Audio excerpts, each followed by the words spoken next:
2024 के लोकसभा चुनाव से पहले वरुण गांधी के कांग्रेस या किसी अन्य दल में शामिल होने की बहुत अटकलें लगी। उनकी मां और भाजपा की सांसद मेनका गांधी ने भी बड़ा बयान दिया है। तमाम सियासी दावों के बीच मेनका गांधी ने कहा है कि मैं बीजेपी में हूं और मैं बीजेपी में ही रहूंगी। पूर्व केंद्रीय मंत्री और भाजपा सांसद मेनका गांधी ने कहा कि आगामी चुनाव में टिकट देना या न देना पार्टी का कार्य है। मैं भाजपा में हूं और भाजपा में ही रहूंगी। उनके बेटे और सांसद वरुण गांधी की ओर से लगातार दिए जा रहे बयानों के सवाल पर भी उन्होंने ये बातें कही हैं। मेनका गांधी ने तो अपने इस बयान से साफ कर दिया कि वो बीजेपी के साथ बनी रहेंगी, लेकिन अब सवाल ये उठता है कि आखिर क्या है वरुण गांधी का प्लान। मेनका गांधी ने कहा कि बड़े कार्यों के साथ लोगों की निजी समस्याओं को दूर कराया गया है। संसदीय क्षेत्र के दौरे के तीसरे और अंतिम दिन सांसद ने धनपतगंज के लोहंगी प्राथमिक विद्यालय का जायजा लेते हुए छात्रों को मिलने वाली सुविधाओं की जानकारी ली। उन्होंने परिसर की साफ सफाई कराते हुए हरियाली के लिए पेड़ पौधे लगाने के निर्देश दिए। उन्होंने कहा कि 4 वर्ष के दौरान बड़े कार्यों के साथ लोगों की निजी समस्याओं को दूर कराया गया है। उन्होंने कार्यों के लिए किसी अधिकारी और कर्मचारी को रिश्वत नहीं देने की सलाह लोगों को दी। कहा कि यदि कोई रिश्वत मांगता है तो उसकी जानकारी मुझे दें। मैं कई लोगों को रिश्वत का पैसा वापस करा चुकी हूं। रिश्वत लेने वाले अधिकारियों कर्मचारियों के खिलाफ कार्रवाई कराई जाएगी।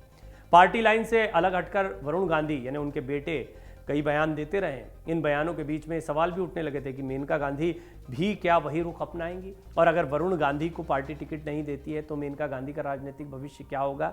क्या मेनका गांधी को भी बीजेपी टिकट देगी, ये भी एक बड़ा सवाल है। दरअसल मेनका गांधी सुल्तानपुर से सांसद हैं, केंद्रीय मंत्री थी वो पिछले कार्यकाल में प्रधानमंत्री मोदी के, लेकिन इस कार्यकाल में वो भी मंत्री नहीं बनाई गई। कोई बड़ी जिम्मेदारी उनके पास भी नहीं दिखती है। मेनका गांधी वरुण गांधी दोनों किनारे पर कर दिए गए ऐसा दिखाई पड़ता है। तो ऐसे में सवाल खड़े होने लगे कि मेनका गांधी क्या सोच रही होंगी।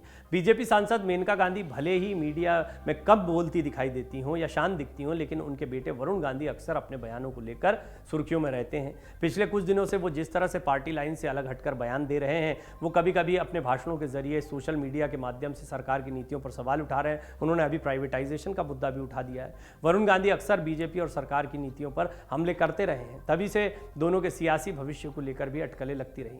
माना जा रहा है कि वरुण और मेनका पार्टी आलाकमान से नाराज हैं, लेकिन अब मेनका ने इन तमाम कयासों को खारिज कर दिया है। वरुण गांधी के पास तो कई ऑप्शन दिखाई पड़ते हैं। पहले उनकी राजनीति समझ लें। मेनका और वरुण के लिए बीजेपी के अलावा भी कई विकल्प हैं। वरुण गांधी समाजवादी पार्टी अध्यक्ष अखिलेश यादव, आरएलडी नेता जयंत चौधरी के भी करीबी माने जाते हैं। पिछले दिनों ममता बनर्जी के साथ भी उनका तालमेल देखने को मिला। ऐसे में ये ऑप्शन तो उनके पास है ही। इसके अलावा पिछले दिनों उनके कांग्रेस में जाने की अटकलें लगी थी। कहा जाता है कि वरुण की उनकी चचेरी बहन प्रियंका के साथ अच्छे संबंध है। हालांकि बाद में राहुल गांधी ने अलग विचारधारा की बात कहकर मामला शांत कर दिया था।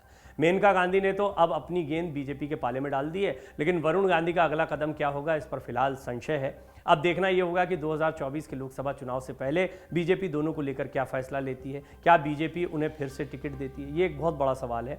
दरअसल मेनका गांधी और वरुण गांधी एक साथ ही कदम उठाएंगे ऐसा भी माना जा रहा है, लेकिन मेनका गांधी और वरुण गांधी बेशक माँ बेटे हैं, लेकिन सियासत में ऐसा कई बार देखा गया और हाल के दिनों में कई राजनीतिक दलों में देखा गया है। इसके बहुत सारे उदाहरण आपको मिल जाएंगे कि एक ही परिवार के 2 सदस्य अलग अलग राजनीति में देखने को मिलते हैं।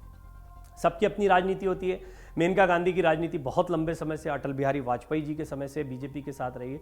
वरुण गांधी भी निश्चित तौर पर अपनी मां के कारण ही बीजेपी में आए थे और सांसद भी बने। बहुत युवा उम्र में वो भी सांसद बन गए थे और वो पार्टी के महासचिव रहे, बंगाल के प्रभारी रहे। इन महत्वपूर्ण पदों पर रहने के बावजूद हाल के दिनों में और ख़ासतौर पर प्रधानमंत्री मोदी जब से सत्ता में आए उसके बाद से वरुण गांधी हाशिए पर जाते दिखाई दिए। अब ये गांधी सरनेम से कोई दूरी है। वरुण गांधी के अपने बयान रहे हैं। वो उत्तर प्रदेश के मुख्यमंत्री बनने की महत्वाकांक्षा भी रखते थे, ये भी किसी से छिपा हुआ नहीं। उनके नाम का चर्चा भी हुआ था। जिस समय पर पहली बार में योगी आदित्यनाथ जी का नाम फाइनल नहीं हुआ था, कई लोग रेस में दिखाई दे रहे थे, तो वरुण गांधी भी एक नाम थे। लेकिन वरुण गांधी हमेशा किनारे रहे हैं। शक्ति प्रदर्शन वो करते रहे हैं, बेबाक बयानबाजी वो करते रहे हैं, ये भी कई बार भारी पड़ता है। बहरहाल उनकी इन बेबाक बयानबाजियों को नज़रअंदाज करते हुए क्या पार्टी उन्हें टिकट देगी, बड़ा सवाल है। और क्या मेनका गांधी वरुण गांधी एक साथ कोई कदम उठाएंगे, ये भी बहुत बड़ा सवाल है। फिलहाल मेनका गांधी का कहना है वो बीजेपी में थी, हैं और रहेंगी। डाउनलोड करें अमर उजाला ऐप और पाएं खबरें लगातार। अगर आप ये वीडियो YouTube पर देख रहे हैं तो हमारे चैनल को सब्सक्राइब करें और बेल आइकन को दबाना ना भूलें। अगर आप Facebook पर ये वीडियो देख रहे हैं तो हमारे पेज को लाइक करें।